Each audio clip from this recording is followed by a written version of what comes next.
Imaginez un homme, seul sur un immense pont, les yeux scrutant l'horizon, à l'affût du moindre signe de détresse. Son nom est Chen Si, mais à Nankin, on l'appelle l'ange du pont. Ce n'est pas un surnom qu'il revendique, pourtant depuis plus de 18 ans, cet homme simple et modeste consacre ses week-ends à sauver des vies. Chen Si arpente inlassablement le pont de Nankin, l'un des plus longs ponts du monde, mais tristement célèbre pour un autre fait, il est le lieu de milliers de suicides. 3000, c'est le nombre de personnes estimées à avoir sauté de ce pont, selon les témoignages des associations locales. Mais ce nombre pourrait bien être sous-évalué, car beaucoup disparaissent à jamais, emportés par les eaux sombres du Yangtze, sans laisser de traces. À 70 mètres au-dessus du fleuve, le pont de Nankin incarne à la fois la fierté de l'ingénierie chinoise et une désolation silencieuse. Mais Chen Si est là, week-end après week-end, armé de sa patience, de son expérience et d'une inébranlable volonté. Avec une cigarette dans une main et une gourde de thé dans l'autre, il scrute chaque visage, chaque démarche. Il affirme pouvoir reconnaître les désespérés juste en observant leur comportement. Il marche seul, le regard perdu, et une tristesse profonde imprègne leur démarche. Quand Chen Si les repère, il les aborde doucement.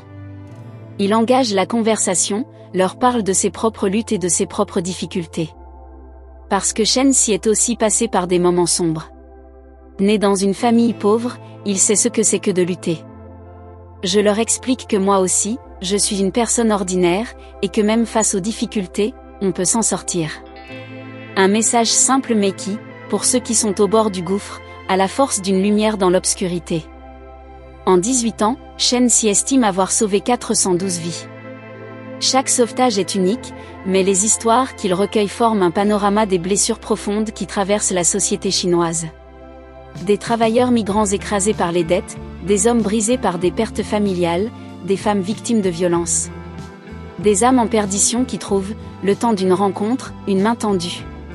Pour Chen Si, ces rencontres ne sont pas sans conséquences. Avant, j'étais hanté par des cauchemars de ceux que je n'avais pas pu sauver. Sauver une personne est une course contre la montre.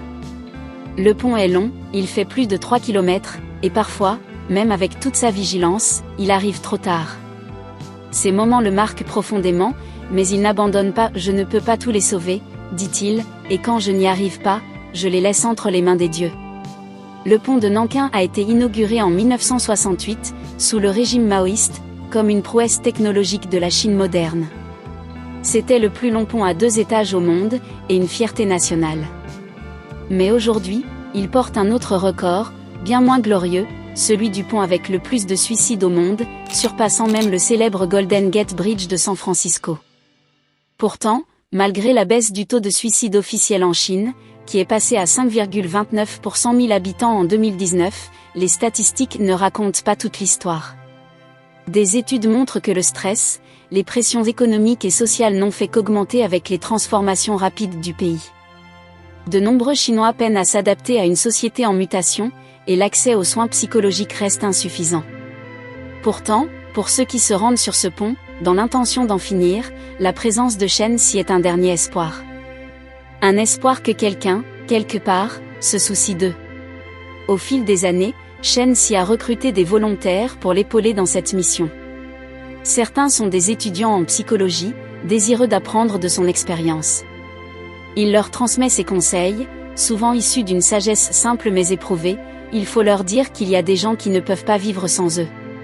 En parallèle de sa mission sur le pont, Chen Si a créé un petit refuge en ville. Un modeste bureau transformé en dortoir, capable d'accueillir jusqu'à 4 personnes. C'est un lieu pour ceux qui n'ont nulle part où aller, une dernière halte pour ceux qui sont au bord du désespoir. Chen Si sait que cette mission a un coût. Il a sacrifié une grande partie de sa vie familiale à ce devoir qu'il s'est donné. Mais il ne s'arrêtera que lorsque son corps ne pourra plus suivre. Chaque sauvetage lui rappelle que, même face à l'obscurité la plus totale, une lueur d'espoir peut tout changer.